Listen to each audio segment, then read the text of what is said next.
ಕಾಮನ ಬಿಲ್ಲಿಂದ ಬಣ್ಣಗಳ ಕದಿಯೋಣ, ಮೋಡದ ಕಡಲಿಂದ ಪನ್ನೀರ ಕಡೆಯೋಣ, ಬಿಳಿ ಹೆತ್ತ ಬಣ್ಣಗಳ ಬಿಳಿ ಬಿಳಿ ಬಟ್ಟೆಗೆ ಚೆಲ್ಲೋಣ, ಓಹೋ ಕುಣಿಯಾಡೋಣ.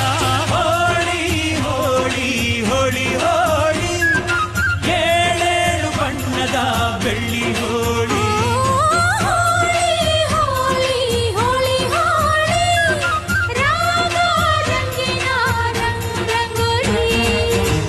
ಅರಿಶಿನ ಕುಂಕುಮವ ಒಂದು ಕ್ಷಣ ಬೆರೆಸೋಣ, ಹಸಿರಿನ ಜೊತೆಯಲ್ಲಿ ಒಂದು ಕ್ಷಣ ಇರಿಸೋಣ, ರವಿವರ್ಮನಕ್ಕರೆ ಕ್ಷಮಿಸು ಬಣ್ಣದ ಹಬ್ಬ ಅನ್ನೋಣ.